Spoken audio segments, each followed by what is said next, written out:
Hey everybody! So today we're going to talk about chart rectification, or what you do when you don't know somebody's time of birth and they want to figure out what their time of birth might be. Now, just to be clear, even in doing this, you will never actually know 100% if this is accurate, but a good astrologer can get very close. The process is longer and tedious. It is not something that can usually be done in one session. Like if you do readings like I do them, where you talk to somebody for like an hour, say an hour-long session, I'm generally not going to be able to rectify your chart for you in just 1 hour. But like in the session that I did this past week, which is why this is on my mind, somebody hired me to do this. I think I got close, but I did let her know that I didn't think that it was, I still wanted to play with some other things, some other dates that she had given me and stuff. But I do think that I got close. But it isn't something like you come to me for this. It's not something that I think we can do in a one and done session unless you have a very, very small window of time that you know of. Like, let's say you know for a fact that you were born in the 3 p.m. hour of whatever day you were born. You know this for a fact. How you know this, I don't know. But you know this. Then it might be a much shorter, it may only take one session. But if you're working with a much bigger window of time, it probably will not be able to be completed in just an hour. I know some people like charge a flat fee for this kind of thing. Some people do it that way. That works too. But it was cool to do this because this isn't something that I get asked to do very often. Most people that come to me, they do know their time of birth. So it's an astrological muscle that I don't often get to use, but I like to be able to use it when I can. So I thought that was cool. So this is kind of what I do when I start out doing these sessions. I like to, of course, ask if there's anything at all that they know about their birth story. Some people will know nothing about it. And in that case, you really are working with a 24-hour window to start with. Some people, though, they may have heard their whole life that they were born at night, or they were born during the day, or they were born at dinner time, or whatever. If you can ask them this, it helps to give you a window. Now, that doesn't mean that you'll stay in this window as you're doing the process, because it could be that they've heard their whole life that they were born during the day. But when you get in there and start asking other questions and start looking at transits, progressions, and all this stuff, that this doesn't really fit. It would make more sense for them to have been born at night. But it is a good place to start, right? If they know anything about their birth story, it is a good place to start. Even if it is a 12-hour window. That is better than a 24-hour window. That makes the process slightly less tedious. So I would definitely ask. I would definitely ask about that. The next thing I like to do is I like to ask, and I'm not ride or die with this, but I do like to ask it, if the person has an affinity for any planet or planets. Some people will be like, no, I don't. That's fine. Some people will be like, yeah, I've always had like an affinity for Venus. Okay. Maybe once you rectify their chart, maybe they have a Taurus or a Libra rising. Maybe their Venus is prominent in their chart in some other way, It's something I think some people will say that they'll kind of discount the intuitive process with this. I don't. It's not something that I would like ride or die with, and I'm not going to try to make it fit if it doesn't. But once I feel like I've gotten the chart rectified. But I do think that there can be merit in just what somebody answers in that way. Like, I'll keep it in the back of my mind and keep it for later. And, yeah, I do like to ask that. The next thing I like to ask, because the way that I really will start doing this after I have like a window of time, if I can get one, or the 24-hour period or whatever, I like to ask about life events, major life events that have happened in the person's life. Now, when I say major life events, generally it is best when we're talking about life event. It is best when they come back with life events that are like births, deaths, marriages, divorces, moving somewhere new, you know, that kind of thing. Actual things that you can see in real life. Some people will come back with a bunch of emotional or psychological events that really there wasn't like necessarily anything that could be seen on the outside from it. That's okay too. And I would definitely take note of that if the person it's primarily like emotional and psychological things that nobody else may have known about. I would definitely take note of this too. But I work primarily with progressions and solar arcs first when I do this. And when planets conjunct the solar arc, when solar arc planets conjunct the natal angles, that generally shows something manifesting in real life, like some kind of event. Same thing with solar arc angles conjunct the natal planets. Now, I don't really mess with the solar arc angles at first because you don't even know what the time of birth is, right? You don't know what you're working with in that way. So, and you don't know about the natal angles either. But like, let's say they said on June 5th of 1998, they moved across the country. Okay. So, and let's say you already have like an idea, you have some kind of an idea, you're playing around with different times of birth, right? Let's say that on that date, when you progress the chart backwards, that sounds like an oxymoron, but when you progress the chart backwards, you might see something like, you might see like the planetary ruler of, say, they're moving across the country. So I would think this was more third house stuff than ninth house stuff. So you might see some solar arc planets or progress planets falling in the third house. You might see some solar arc or progress planets conjunct the planetary ruler of the third house. Things like that going on.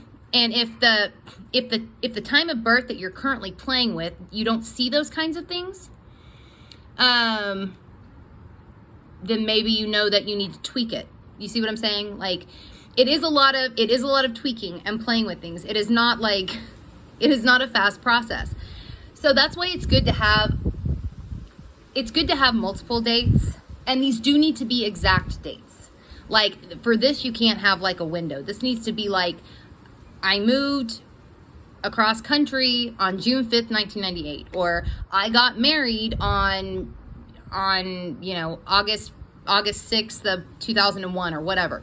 Exact dates are important here, because then you can actually look, and when you're working with solar arcs and progressions, I would use an orb. And since the event that you're dealing with, you have a date for, you want them pretty exact on that day. Yeah, you want it pretty exact, pretty close to being exact anyway. Because solar arcs and progressions move very slowly. So when I work with them outside of rectification, I'll usually look at like 2 degrees applying and separating. But obviously the closer in that they are to, the natal angle or natal planet or whatever, the more that's going to be felt. And then what I'll do after that, like after looking at all these different dates, and it really is best if the dates can be kind of spread out over the course of the person's life. Sometimes that doesn't happen. Sometimes there are clusters of time frames that seem to have a lot of events. I would definitely take note of that too. But if they can have like different dates from different eras of their life, if it works out like that, it does give you more room to play with like different time frames of their life, progressing it backwards and then forwards again. It does. I think it adds more room to play with if they are able to do that. But again, I wouldn't say that you have to, but it does make that part of it a little easier, because you will want to check, like, okay, like you may see something going on when they moved across the country or whatever, but does that same date, does that same time that you're now playing with, does it fit for when they got married? Do the progressions and solar arcs line up from when they got married too? You know what I mean? So it is a lot of playing around, a lot of tweaking things, and all of that. It is a tedious process. It's not fast, unless of course the person comes to you with a very, very small window of time off the bat. Now, I think it's important also to ask this and not have them think too much about it, other than obviously what the exact dates are for these things, because I think there's something to be said about like what events come up for them first. Like, let's say it's a bunch of stuff having to do with relationships. It could be that once you rectified their chart, they might have a lot of planets in the 7th house, or the planetary ruler of their 7th house may be very prominent in their chart. Same thing, like let's say health. They had a lot of different health issues that came up as important events in their life. You may see a lot of planets in the 6th house, or you might see the planetary ruler of the 6th house being very prominent in their chart. So I definitely think there's something to be said about, and that's not always, but I do think there's something to be said about that too. Just what events come up for them, what areas of life those would fall in. And once you rectify it, does it seem like there is a planetary focus in those houses, or in the house where where they seem like most of the major life events took place? Now transits are another thing you can totally look at. I would look at them after solar arcs and progressions. And I know that like on astro.com you can pull natal chart, progress chart, and solar arc chart. Or sorry, natal chart, progress chart, and transit chart, all at once. I wouldn't do it like that. This is just me. You might feel like it works for you, but I like to do them one at a time. Like progressions look at progressions. I like looking at solar arcs actually first. Look at solar arcs, look at progressions, and then look at progressions up against the natal progress transit chart. Just to see what all, I don't know. I think it's good to do them like a step at a time. You could even add in another step and look at transits to the natal chart that you're coming up with, and then look at the natal progressed and transits. That's probably even a better way to do it. Even more steps, to check yourself, to really check yourself. And you'd want to do this for each event that they mention. I think, yeah, and the person that's having their chart rectified, they need to feel like they need to do this expecting to be talking a lot about their experiences. This is something that they really do need to be open about. And I found, the people that have come to me before to do this, they have been, and they know this. But yeah, if you're wanting to have your chart rectified, you do need to be open, be willing to share and be open about this kind of stuff, about anything in your life, especially the big things, even things that are harder to talk about, just because that helps. I would also say that any information that honestly, in a session like this, I pay attention to literally anything that the person says. Like, there are certain things that I will pay attention to, obviously, when they're answering a question that I have, right? But sometimes people will say things in this session that you should also take note of, even if it's not a question that you've asked or an answer to a question that you've asked, because I don't know, I have found that they can say things that you're like, huh, okay. So it's something else that'll help you play with the chart some more. This is definitely the kind of session where I would pay attention to everything that's said. I would really pay attention to everything that's said. And I've also had people, that have talked about, or that have wanted me to say, rectify a chart for somebody else that's no longer living, let's say, or let's say let's say they've got an ex-spouse and they don't know the ex-spouse's time of birth, but they're curious about what that synastry looked like. So they would like me to rectify the chart spouse, the spouse's chart spouse. That doesn't make any sense. I don't really do that because I do believe that you do need to talk to the person whose chart you are rectifying. Because essentially, if I don't get that, if I'm not talking to that actual person, the person I'm talking to is a secondary source. And I know as well as anybody else that we all have things about ourselves that we don't share with other people, even people that we're the closest to. And sometimes we don't share those things with the people that we're closest to. So I do think that you may disagree with me, but I do think that you need to be talking to the actual person whose chart you are trying to rectify, for it to be the most accurate. Yeah. So in that person's case, when they asked me about that, I was like, I think that would be a waste of your money, because these sessions are not short. You know, if you're paying, you know, if you're doing it like session by session, like how you would do it with me, that would be, at least I would think, to get it really accurate, it'd be like 3 sessions probably. That's like $300. And in that case, you know, when I'm not actually talking to the person, it just doesn't seem like a good way to spend their money. My Capricorn moon doesn't want you to waste money on shit that, you know what I mean? Like